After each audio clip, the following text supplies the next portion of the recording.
Bonjour et bienvenue dans la forêt des lectures.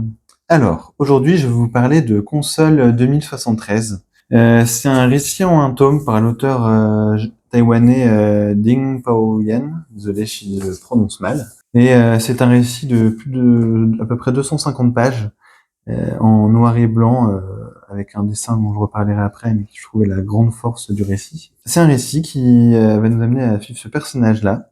Ce personnage-là est hanté par du coup, il vit dans le futur hein, et il aime bien les jeux vidéo. Il est hanté par ce personnage-ci, Saya, qui est un personnage dont il est tombé amoureux dans un ancien jeu vidéo. Il va s'acheter un jour un appareil un peu de réalité virtuelle 2R qui mélange, il s'appelle 2R, je vais vous montrer ici, hop, qui mélange le rêve et la réalité. Il va de plus en plus s'enfoncer dans un peu cet appareil et se mettre à confondre de plus en plus le rêve, l'univers des rêves est mélangé aux jeux vidéo et la réalité jusqu'à peut-être l'oublier. Et c'est un récit qui est un petit peu particulier parce que il a un petit côté nébuleux. Et plus on s'enfonce dans le récit, plus on va avoir des visions, enfin on va dès le départ, regardez comme là, avoir des visions un peu surréalistes. Et on va plus savoir exactement qu'est-ce qui est vrai, qu'est-ce qui est faux.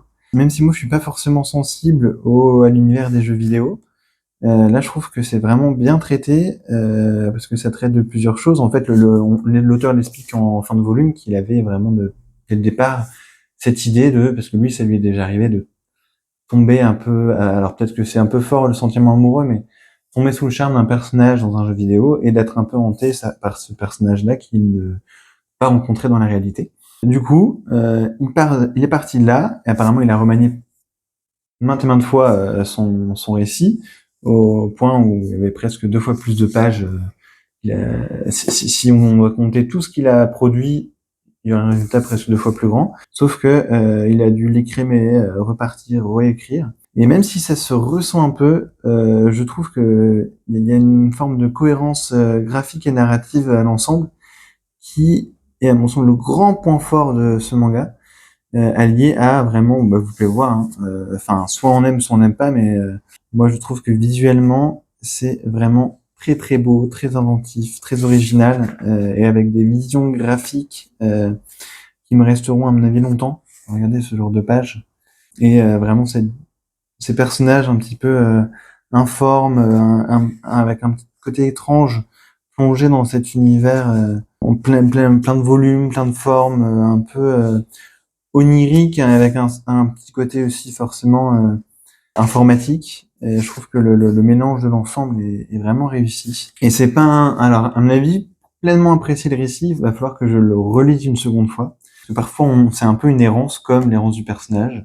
Ça m'a fait penser alors c'est un petit peu forcément on pense à ça quand on pense de errance ou qu'on comprend pas tout à du David Lynch, mais il y a un petit côté avec ses visions fortes et j'ai pensé aussi avec ces paysages un peu urbains avec parfois voilà, comme ici les perspectives déformées à du jeune Tai Matsumoto, vraiment des très bonnes références, hein.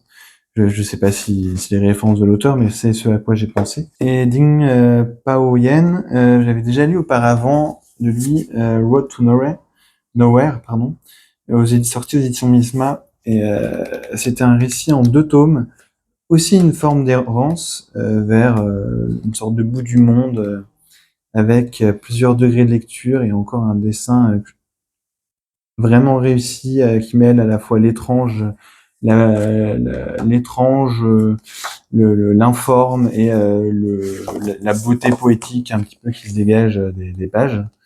Euh, et c'était vraiment vraiment très bien, mais parfois un peu brouillon, que ce soit visuellement ou dans la narration. Je pense que c'est un mélange de voulu et de non maîtrisé.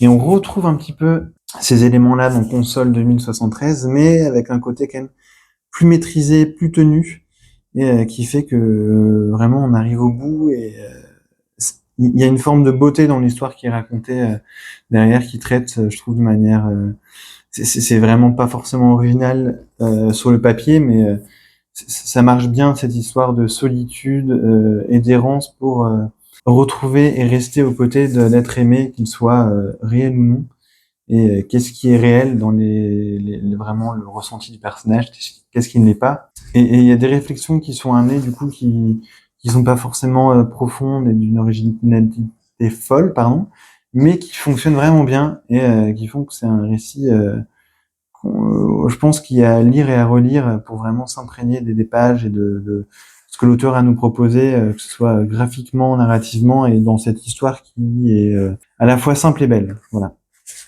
Donc je peux vous commander, pardon, Console 2073. Et si vous avez envie, une fois que vous avez aimé, d'aller encore un peu plus loin dans l'étrange et dans ce genre de récit, Road to Nowhere, c'est aussi assez réussi. Voilà, ben, n'hésitez pas à me dire ce que vous en pensez et au revoir et à bientôt. Merci.